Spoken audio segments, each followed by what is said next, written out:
Os delegados que participaram da operação Bate e Volta, você lembra? A gente mostrou na quarta-feira, cumprindo mandados de busca e apreensão contra advogados alagoanos. Esses advogados, os delegados falaram hoje com a imprensa sobre as investigações realizadas antes da situação dessa ação policial realizada na última quarta-feira. A Maria Maciel tem os detalhes, acompanhe.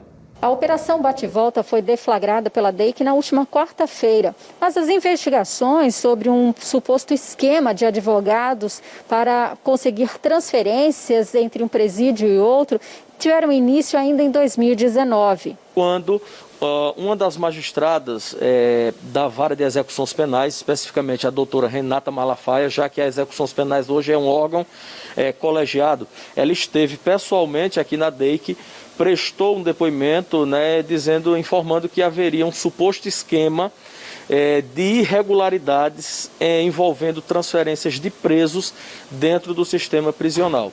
A partir disso, uma série de diligências foram feitas, várias pessoas foram ouvidas, áudios de conversas do WhatsApp foram juntadas ao processo e após formar todo um arcabouço probatório, nós representamos pelas prisões temporárias dos investigados, de 4 investigados, a 10ª Vara Criminal da capital decretou essas prisões. O delegado Gustavo Henrique falou ainda de como foram essas prisões. Numa operação deflagrada na manhã de quarta-feira, 3 dessas pessoas foram localizadas, 2 dos mandados de prisão foram efetivamente cumpridos, os presos foram interrogados e encaminhados ao sistema prisional.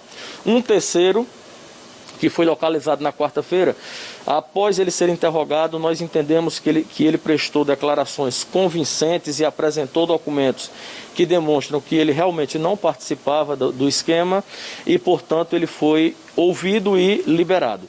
O 4º investigado, que inclusive nós entendemos que era o líder do grupo, da associação, ele se apresentou espontaneamente no dia seguinte, na quinta-feira, aqui na DEIC, e quando nós o estávamos interrogando, recebemos um alvará de soltura expedido pelo Tribunal de Justiça do Estado de Alagoas, entendendo que a prisão seria ilegal.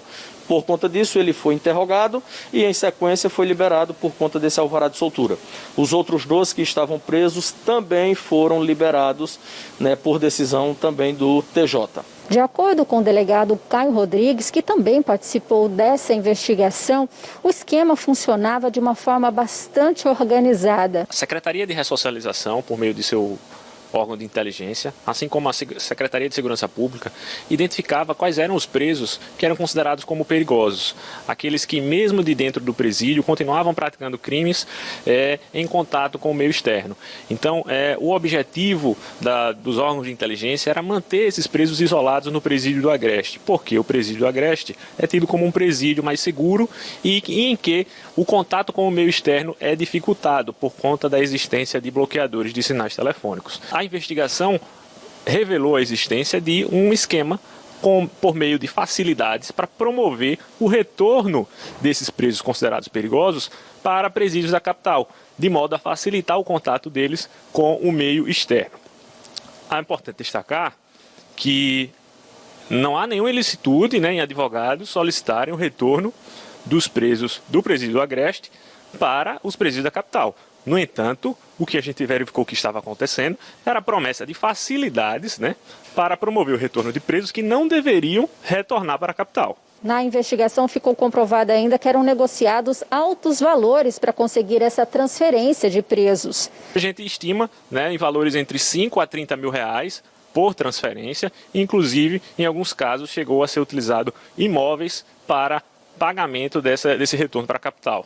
O esquema fraudulento ocorreria desde 2014, então a gente não tem como precisar a quantidade exata de presos que teriam sido transferidos irregularmente do presídio do Agreste para a capital. Mas a gente consegue ter uma ideia, pelo menos, por exemplo, de que o mesmo preso, várias vezes, algumas vezes até 5, 6 vezes, chegou a retornar do Agreste para a capital, a Secretaria de Ressocialização e a Secretaria de Segurança Pública, insistindo para que ele ficasse no presídio do Agreste, mas sempre havia esse retorno com grave prejuízo, inclusive, à segurança pública. Além dos advogados, é possível que tenha outras pessoas envolvidas, mas a DEIC não conseguiu avançar nas investigações. chegou um momento da investigação que nós precisamos remeter os autos ao Tribunal de Justiça do Estado, né, porque ventilou-se nos autos a possibilidade de participação de autoridades com foro por prerrogativa de função, e para isso a gente precisaria de autorização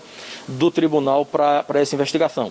O tribunal retornou para a gente a investigação, determinando que ela fosse concluída em relação aos advogados e não autorizou, num primeiro momento, nenhuma investigação em relação a autoridades com foro por prerrogativa de função. Todos os advogados que foram detidos já foram liberados e eles devem responder pelos crimes de extorsão, tráfico de influência e associação criminosa.